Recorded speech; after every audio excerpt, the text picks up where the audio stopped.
Madame शीतल वाकई गुस्से से पागल हो रही होगी और उसने शहर भर में अपनी फोर्स अलर्ट कर दी होगी, नाटरान ने कहा।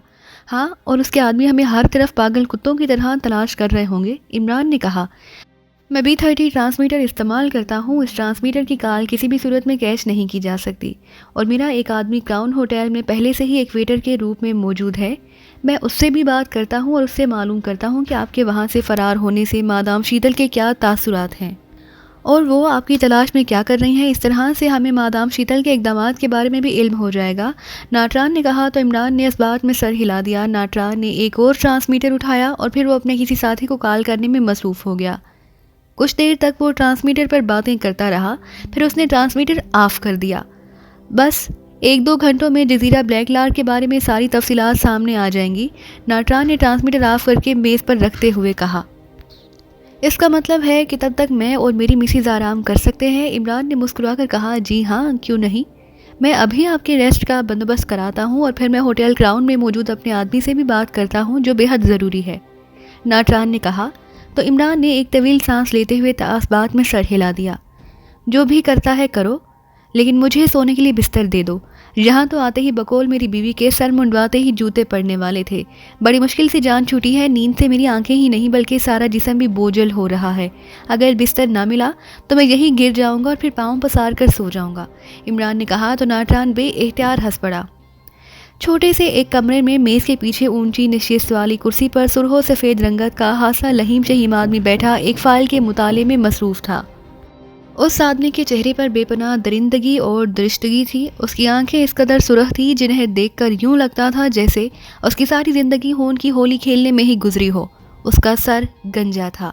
उसके चेहरे के दाएं गाल पर जख्म का एक तवील निशान था, जो उसके दाएं कान से होता हुआ उसकी गर्दन तक चला गया। जख्म के इर्द गिर्द टांकों के बेशुमार निशानात थे। ऐसा लगता था जैसे उसके गाल और गर्दन पर बड़ा सा खंजूरा चिपका हुआ हो। ये काफिस्तान स्पेशल एजेंसी के टॉप सेक्शन का एजेंट विजय था, जिसे मादाम शीतल ने स्पेशल एजेंसी की टॉप फोर्स का इंचार्ज मुकर्रर किया और उसके साथ शंकर को जजीरा ब्लैक लार्क में तैनात किया था। इस जजीरे की हिफाजत की तमाम जिम्मेदारी उन दोनों को दे दी गई थी और उनके एहतियात भी लामहदूद थे। वो जजीरे में आने वाले किसी भी गैर मुतलिक शख्स को सिर्फ शक की बिना पर ही गोली मार सकता था। जजीरे पर मौजूद टॉप फोर्स के अफराद शंकर और विजय के हुक्म के पाबंद थे। विजय इंतहाई सख्तगीर, वसीला और होनहार शख्स था, जो दुश्मनों को जिंदा रहने का एक मौका भी देना पसंद नहीं करता था। उसके सामने जब कोई शख्स महज शक की बिना पर भी आ जाता तो वह उससे पूछगछ करने के चक्रों में नहीं पड़ता था, बल्कि वो सिर्फ शक की बुनियाद पर ही इंतहाई बेरहमी से मौत के घाट उतार देता था। उसका जुल्म और उसकी बर्बरियत देखकर उसके साथी भी काम उठते थे। मादाम शीतल ने विजय को टॉप फोर्स का इंचार्ज और शंकर को विजय का नंबर 2 बनाया था। विजय के बाद फोर्स का सारा कंट्रोल शंकर के पास था। विजय फाइल देख रहा था कि उसके सामने मेज़ पर पड़े हुए ट्रांसमीटर की सीटी बज उठी। सीटी की आवाज़ सुनकर विजय ने चौंक कर सर उठाया। फिर उसने तवील सांस लेते हुए अपने सामने पड़ी हुई फाइल बंद की और हाथ बढ़ाकर ट्रांसमीटर उठा लिया। उसने ट्रांसमीटर का एक बटन प्रेस किया तो ट्रांसमीटर से सीटी की आवाज़ आनी बंद हो गई। Hello hello madam Sheetal calling, hello over. राब्ता मिलते ही मादाम शीतल की मखसूस आवाज़ सुनाई दी। Yes madam, Vijay attending you over. Vijay ने मादाम शीतल की आवाज़ सुनकर नरम लहजे में बात करते हुए कहा। उसका नरम लहजा भी किसी होनहार भेड़िए जैसा था। विजय चीफ ने मुझे इत्तला दी है कि इमरान को ब्लैक लार्क जजीरे पर मौजूद स्पेशल एजेंसी के हेडक्वार्टर की इत्तला मिल चुकी है और वो किसी भी वक्त ब्लैक लार्क पहुंच सकता है, ओवर, मादाम शीतल ने कहा। ओ, ये तो बहुत बुरी खबर है, ओवर, विजय ने तशवीश ज़दा लहजे में कहा। हाँ ओवर, मादाम शीतल ने जवाब दिया। आपने उसके लिए क्या इंतजामात किए हैं मादाम शीतल, ओवर, विजय ने पूछा। मैंने दारुल हुकूमत में फोर्स अलर्ट कर दी है। हर तरफ हमारे आदमी फैले हुए हैं। हम कोशिश करेंगे कि उन्हें दारुल हुकूमत तक ही महदूद रखा जाए और उन्हें यहीं ख़त्म कर दिया जाए, लेकिन अगर इसके बावजूद वो बच निकले तो वो हर सूरत में ब्लैक लार्क पर पहुंचने की कोशिश करेंगे। मैंने तुम्हें इत्तला दे दी है। तुम ब्लैक लार्क की हिफाजत का खसूसी बंदोबस्त करो। तुम्हारी हिफाजत का बंदोबस्त ऐसा होना चाहिए कि अगर उस जजीरे पर तुम्हें एक चिड़िया का बच्चा भी आता दिखाई दे तो उसे मोहलत दिए बगैर हलाक कर दो। मैं किसी भी सूरत में इमरान को चीफ तक नहीं पहुंचने देना चाहती। जजीरे पर मौजूद स्पेशल एजेंसी के हेडक्वार्टर की हिफाजत की जिम्मेदारी तुम्हारी और शंकर की है। मुझे यकीन है कि तुम दोनों अपनी जिम्मेदारी इंतहाई खुश असलूबी से पूरी करोगे और किसी भी सूरत में इमरान और उसके साथियों को जजीरे पर नहीं आने दोगे, ओवर, मादाम शीतल ने कहा। आप फिक्र ना करें मादाम शीतल, इमरान और उसके साथियों ने अगर उस जजीरे पर आने की कोशिश की तो उनका मुकद्दर मौत होगी। मैं उन्हें जजीरे पर एक कदम भी आगे बढ़ने का मौका नहीं दूंगा। मैंने जजीरे के हिफाजत के लिए इंतहाई सख्त हिफाजती इंतजाम कर रखे हैं। इमरान और उसके साथियों के लिए जजीरे पर कदम रखना नामुमकिन होगा। वो यहाँ से किसी भी सूरत में जिंदा वापस नहीं जा सकेंगे। ओवर, विजय ने कहा। गुड, मैं कोशिश करूंगी कि उन्हें किसी भी सूरत में ब्लैक लॉक तक आने का कोई मौका ना दूं, लेकिन अगर इसके बावजूद वो बचकर जजीरे पर पहुंच गए तो फिर इमरान और उसके साथियों को रोकना तुम्हारा काम होगा और तुम मुझसे मसलसल राब्ते में रहोगे। अगर कोई भी मसला हुआ तो उसके बारे में तुम मुझे फ़ौरन आगाह करोगे। ओवर, मादाम शीतल ने सख्त लहजे में कहा। यस मादाम, मैं आप बेफिक्र रहें, मैं आपकी हर हिदायत पर अमल करूंगा जैसा आप हुक्म देंगी। ओवर, विजय ने इसी तरह मोदबाना लहजे में कहा। Good, over and all, madam Sheetal ने कहा और राब्ता ख़त्म कर दिया। विजय ने एक तवील सांस लेते हुए ट्रांसमीटर ऑफ किया और उसे मेज़ की साइड पर रख दिया। चंद लम्हे वो सोचता रहा, फिर उसने साइड पर पड़े हुए फ़ोन का रिसीवर उठाया और नंबर प्रेस करने शुरू कर दिए। Yes, Shankar speaking. राब्ता कायम होते ही शंकर की आवाज़ सुनाई दी। विजय स्पीकिंग, विजय ने गर्रा कर कहा। यस विजय, बोलो।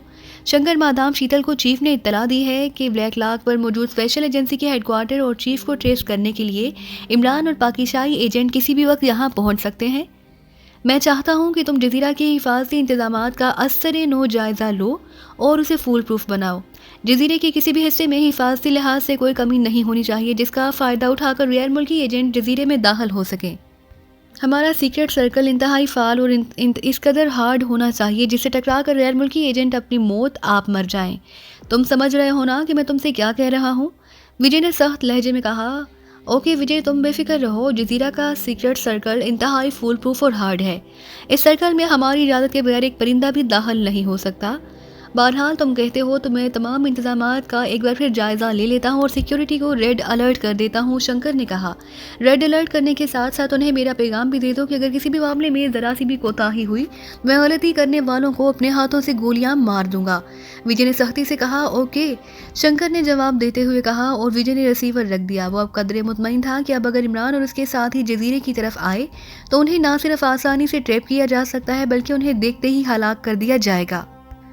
मादाम शीतल अपने ऑफिस में आकर अपनी महसूस कुर्सी पर बैठी हुई थी कि उस लम्हे मेज़ पर पड़े हुए फ़ोन की घंटी बज उठी। घंटी की आवाज़ सुनकर मादाम शीतल चौंक पड़ी। उसने हाथ बढ़ाकर फ़ोन का रिसीवर उठाया और कान से लगा लिया। यस, मादाम शीतल बोल रही हूँ, मादाम शीतल ने सख्त लहजे में कहा। राहुल बोल रहा हूँ मादाम। दूसरी जानिब से राहुल की घबराई हुई आवाज़ सुनाई दी। बोलो, किस लिए फ़ोन किया है? मादाम शीतल ने मुँह बनाकर कहा।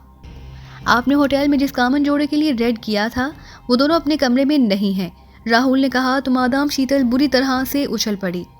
अपने कमरे में नहीं है? क्या मतलब? वो अपने कमरे में नहीं है तो कहाँ है? मादाम शीतल ने तेज़ लहजे में कहा। वो शायद होटल से फ़रार हो गए हैं, राहुल ने इसी अंदाज में कहा। तो मादाम शीतल का चेहरा गुस्से से सुर्ख होता चला गया। फ़रार हो गए हैं? नॉनसेंस, कैसे फ़रार हो गए हैं वो?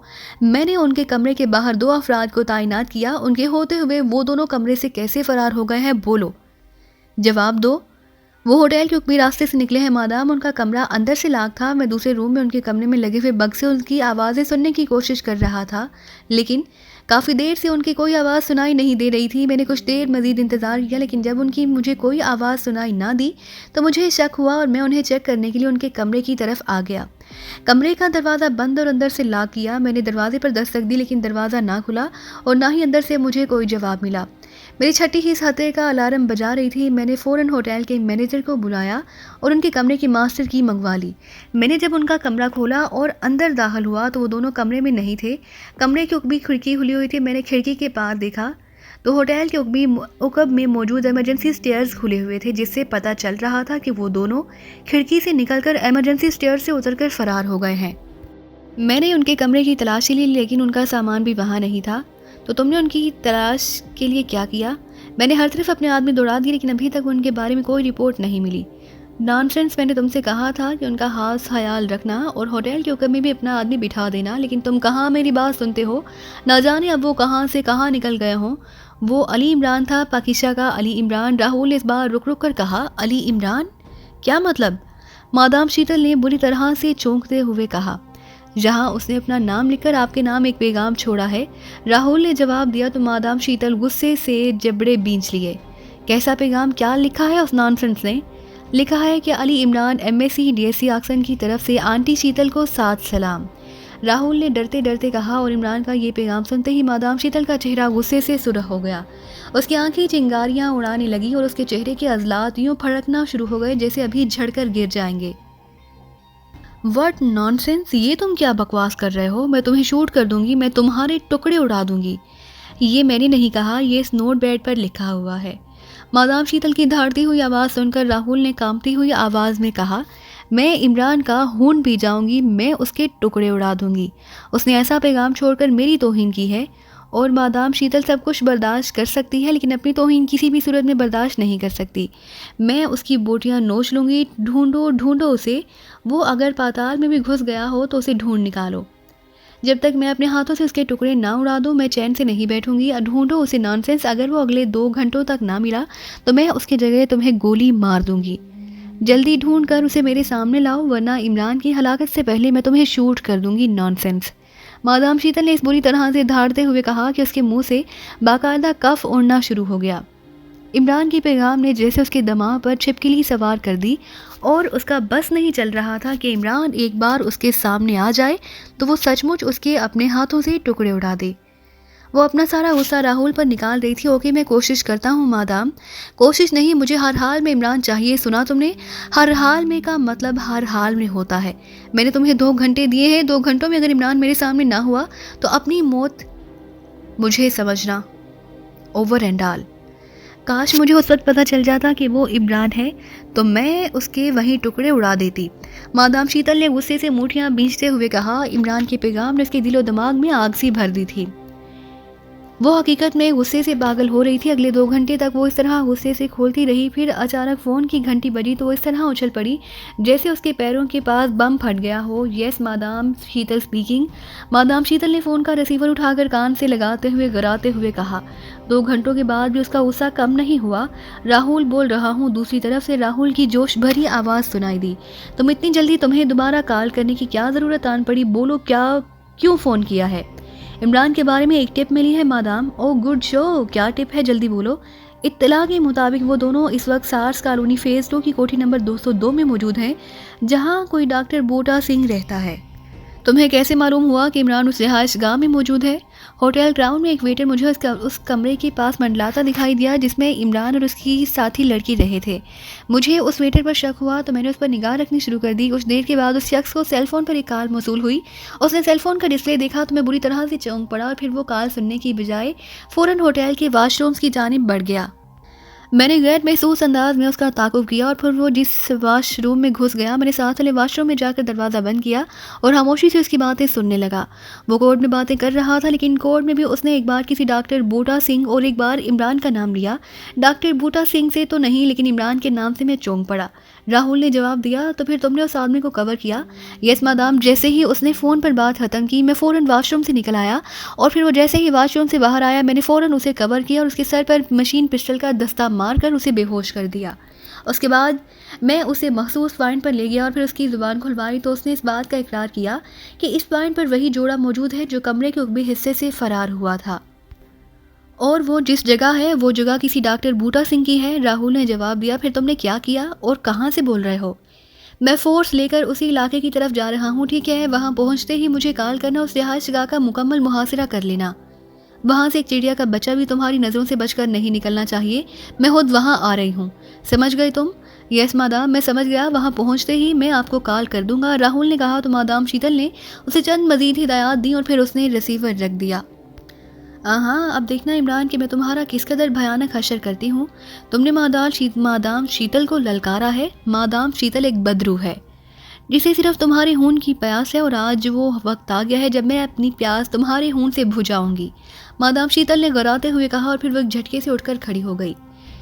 उठते ही वो तेज तेज चलती हुई ऑफिस से निकलती चली गई और फिर थोड़ी ही देर बाद वो स्याह रंग की कार में नहायत तेजी से सार्स कॉलोनी की तरफ उड़ी जा रही थी जहां राहुल की इत्तला के मुताबिक इमरान और उसके साथी लड़की डॉक्टर बूटा सिंह के साथ उसकी रिहाइश गाह में मौजूद थे। मादाम शीतल कार खुद ड्राइव कर रही थी। वो कार को इस कदर तेज़ रफ्तारी से दौड़ा रही थी जैसे उसकी कार को पर लग गए हों। वो उड़ते हुए डॉक्टर बूटा सिंह की रिहाइशगाह पर पहुंचना चाहती हो। आधे घंटे के बाद उसकी कार सार्स कॉलोनी के उस हिस्से में दाखिल हो रही थी जहां राहुल मुसल्लिह फोर्स के साथ पहले से ही मौजूद था। उसने जैसे ही कार रोकी, एक जीप से राहुल निकलकर तेज तेज चलता हुआ उसकी कार के पास आ गया। मादाम शीतल ने कार का दरवाज़ा खोला और कार से बाहर निकल आई। उसे कार से बाहर निकलते देखकर राहुल ने उसे फौरी अंदाज में सैल्यूट किया। कौन सी रिहाइशगाह है और क्या पोजीशन है? रिहाइशगाह से कोई बाहर तो नहीं आया? वो सामने वाली कोठी है मादाम, हमने उसे चारों तरफ से घेर लिया है। कोठी में मुसलसल खामोशी छाई है। ना कोई कोठी से बाहर आया और ना कोई अंदर गया है। राहुल ने जवाब दिया तो मादाम शीतल चौंक कर उस कोठी की जानिब देखने लगी जिसकी तरफ राहुल ने इशारा किया था। रिहाइशगाह के बाहर गेट के पास एक नेम प्लेट लगी हुई थी जिस पर डॉक्टर बूटा सिंह का नाम लिखा हुआ था। रिहाइशगाह में B1 फायर करो और चेक करो वहाँ कितने अफराद मौजूद हैं। मैंने ये काम पहले ही कर लिया है मादाम। कंप्यूटराइज मशीन पर इस रिहाइशगाह का पूरा नक्शा बनकर हमारे सामने आ गया है और इस नक्शे से हमें इस बात का भी पता चल गया है कि रिहाइशगाह में कितने अफराद मौजूद हैं और वो इमारत के किस किस हिस्से में मौजूद हैं। राहुल ने जवाब दिया। कितने अफराद हैं? रिहाइशगाह में 8 अफराद हैं जो मुख्तलिफ कमरों में मौजूद हैं। इनमें 2 औरतें हैं और बाकी मर्द हैं। इन्हीं में इमरान और वो लड़की हो सकते हैं जो क्राउन होटल से फरार होकर यहाँ पहुँचे हैं। राहुल ने जवाब दिया। लेकिन ये कंफर्म तो नहीं कि वो दोनों वाकई यही मौजूद हैं। हो सकता है कि वो तुम्हारे पीछे तुम्हारे पहुंचने से पहले ही यहाँ से निकल गए हों। यस मादाम, ये पता लगाना वाकई मुश्किल है कि उनमें से वो दोनों मौजूद हैं या नहीं। ये सब तो अंदर जाकर ही पता लगाया जा सकता है, राहुल ने कहा। ठीक है, अगर कंफर्म हो जाता कि दोनों यहाँ हैं तो मैं अभी इस इमारत को बमों और मिसाइलों से उड़ा देती, लेकिन मैं ऐसा कोई रिस्क नहीं लेना चाहती कि इस इमारत को तबाह करके और इस इमारत में मौजूद अफराद को हलाक करके मुतमईन हो जाऊं कि मैंने इमरान और उसकी साथी लड़की को हलाक कर दिया। जब तक इस बात की तस्दीक नहीं हो जाती कि इमरान और उसकी साथी लड़की जहाँ है ये इमारत नहीं उड़ाई जाएगी, समझे तुम? मादाम शीतल ने कहा। यस मादाम, राहुल ने मोदबाना लहजे में कहा। तुम्हारे पास S+ बम है? मादाम शीतल ने चंद लम्हे खामोश रहने के बाद कहा। यस मादाम, मैंने सारा इंतजाम किया है। गुड शो, तो फिर इमारत में हर तरफ बम फायर करो। यहाँ इतनी बेहोश कर देने वाली गैस फैलाओ कि इस इमारत की ज़मीन के नीचे मौजूद कैंचुए भी बेहोश हो जाएं। जब वो सब बेहोश हो जाएंगे तो हम इमारत के अंदर जाएंगे और फिर चेक करेंगे कि इमरान और उसके साथ आने वाली लड़की अंदर मौजूद है या नहीं। एक बार वो मुझे नज़र आ गए तो मैं उनके अपने हाथों से गले काटूंगी, मादाम शीतल ने कहा। तो राहुल ने इस बात में सर हिलाया और तेज़ी से अपने साथियों की तरफ साथ अंदर बढ़ गया। उसने ट्रांसमीटर पर इमारत के गिर्द मौजूद अफराद को हिदायत देना शुरू कर दी और फिर वहाँ मौजूद तमाम अफराद ने गैस मास्क पहनना शुरू कर दिए। राहुल ने गैस मास्क लाकर मादाम शीतल को दिया तो मादाम शीतल ने गैस मास्क चेहरे पर चढ़ा लिया। कुछ ही देर में इमारत में चारों तरफ से बम बरसाए जाने लगे। इमारत के अंदर धुआं सा उठता हुआ महसूस हुआ। तकरीबन 5 मिनट तक राहुल अपने काम में मसरूफ रहा और फिर वो मादाम शीतल के पास वापस आ गया। इस गैस से न सिर्फ इस इमारत बल्कि इर्द गिर्द के तमाम और इमारतों के अफराद भी बेहोश हो गए होंगे मादाम, राहुल ने कहा। तो मादाम शीतल ने इस बात में सर हिला दिया। कितनी देर तक इस गैस के असरात रहेंगे? मादाम शीतल ने पूछा। बस 5 मिनट और। 5 मिनट बाद गैस का असर मुकम्मल तौर पर ख़त्म हो जाएगा, लेकिन जो अफराद इस गैस से बेहोश हुए हैं उन्हें 4 से 5 घंटों तक होश नहीं आएगा, राहुल ने कहा। गुड शो, अपने आदमियों को लेकर अंदर जाओ और सबको इसी हालत में बांध दो, मादाम शीतल ने कहा। यस मादाम, राहुल ने कहा और फिर वो अपने मुसल्लिह आदमियों के साथ तेज़ी से इमारत के अंदर घुस गया। मादाम शीतल कुछ सोचकर कार में बैठ गई। अभी उन्हें अंदर गए कुछ ही देर हो गई होगी कि यकलख्त एक होलनाक धमाका हुआ और इमारत तिनकों की तरह फिजा में बिखरती दिखाई दी। धमाका इस कदर शदीद था कि सड़क पर खड़ी न सिर्फ कई गाड़ियों के शीशे टूट गए बल्कि कई गाड़ियां उछल उछल कर दूर जा गिरी। जिस कार में मादाम शीतल बैठी हुई थी वो भी उछल कर दूर जा गिरी और मादाम शीतल के हलक से यकलख्त जोरदार चीख निकल गई। उससे यूं महसूस हुआ जैसे इमारत के साथ उसकी कार और उसके जिस्म के भी टुकड़े बिखर गए हों। इमरान और जूलिया तहखाने में बैठे बातें कर रहे थे कि इसी लम्हे नाटरान तेज़ी से अंदर दाखिल हुआ। उसके चेहरे पर तशवीश के तासुरात थे। क्या हुआ भाई, तुम्हारी ब्रेकिंग क्यों फेल हो गई जो तुम भागे चले आ रहे हो और वो भी इतनी तेज़? इमरान ने नाटरान को देखकर कहा। मुसल्लिह अफराद ने रिहाइशगाह को चारों तरफ से घेर लिया है, नाटरान ने कहा। तो इमरान चौंक पड़ा। मुसल्लिह अफराद ने रिहाइशगाह घेर ली है? क्या मतलब? कौन है वो और जहाँ कैसे पहुँच गए? इमरान ने हैरत भरे लहजे में कहा। वो मखसूस गाड़ियों में आए हैं, उनकी गाड़ियों पर नीले रंग का अकाब बना हुआ है और मेरी मालूमात के मुताबिक ये निशान स्पेशल एजेंसी के टॉप सेक्शन का है, नाटरान ने जवाब दिया। वो लेकिन उन्हें इस ठिकाने का पता कैसे चला? इमरान ने तशवीश भरे लहजे में कहा। मैं नहीं जानता, हमें यहाँ से जल्द निकलना होगा। टॉप सेक्शन से कोई बायद नहीं कि वो इस इमारत को ही तबाह कर दे। मैंने उनके पास तबाहकुन असलहा देखा है।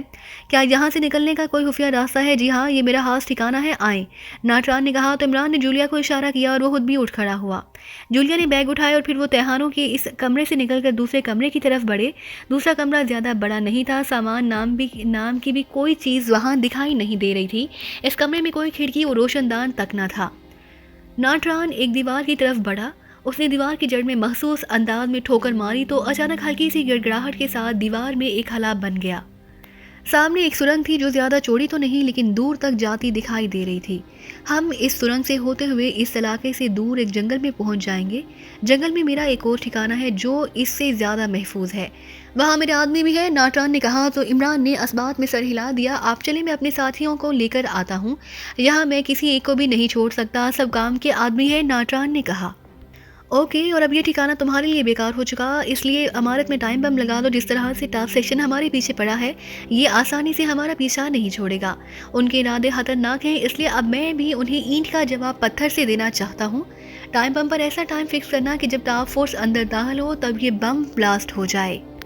मादाम शीतल को जब अपने ही साथियों की लाशें तोहफे में मिलेंगी तब उसे पता चलेगा कि हम उसके लिए तरने वाला नहीं, कि वो जब चाहे हमें पकड़ ले और जब चाहे मौत की घाट उतार दे, इमरान ने संजीदगी से कहा। तो जूलिया और नाटरान चौंक पड़े। इमरान ने पहली बार इस अंदाज में बात की थी। वो पहले भी कई बार काफिरस्तान आ चुका था। काफिरस्तान में इसका टकराव अमूमन काफिरस्तान सीक्रेट सर्विस से होता था और इसका अजली दुश्मन शागिल उसके खिलाफ इंतहाई भरपूर अंदाज में कार्रवाइयाँ करता था और उसे और उसके साथियों को हलाक करने के लिए एड़ी चोटी का जोर लगा देता था। लेकिन इमरान ने कभी उसके मुसल्लिह अफराद के खिलाफ इस कदर जारहाना अंदाज में जवाबी कार्रवाई करने का नहीं कहा। वो हमेशा दरगुजर से काम लेता था और जहां ज़रूरत होती थी वहीं वो शागिल और उसके मुसल्लिह अफराद का मुकाबला करता था। करना उसकी कोशिश होती थी कि उसे टकराए बगैर निकल जाए। लेकिन अब वो टॉप सेक्शन के उन अफराद को हलाक करने का कह रहा था जो रिहाइशगाह में सर्चिंग के लिए दाखिल हो सकते थे। इसमें मुझे घूरने वाली कौन सी बात है? उन्हें मौका मिला, वो हमें दूसरा कोई मौका नहीं देंगे। मेरी मालूमात के मुताबिक टॉप सेक्शन की फ़ोर्स बहुत बड़ी फ़ोर्स है। मैं इस फ़ोर्स को कम करना चाहता हूँ। फ़ोर्स के जितने अफराद कम होंगे टॉप सेक्शन की ताकत उतनी ही कम होगी। और दूसरा ये कि इस रिहाइशगाह की तबाह होने से ये सुरंग भी तबाह हो जाएगी। अगर ऐसा ना किया तो वो इस सुरंग को तलाश कर लेंगे और फिर वो जंगल के ठिकाने तक भी पहुँच जाएंगे। कुछ समय भूले महाराज, कुछ समझे? इमरान ने कहा। ओह ठीक है, मैं समझ गया, आप चले, मैं आता हूँ। नाटरान ने असबात में सर हिला दिया।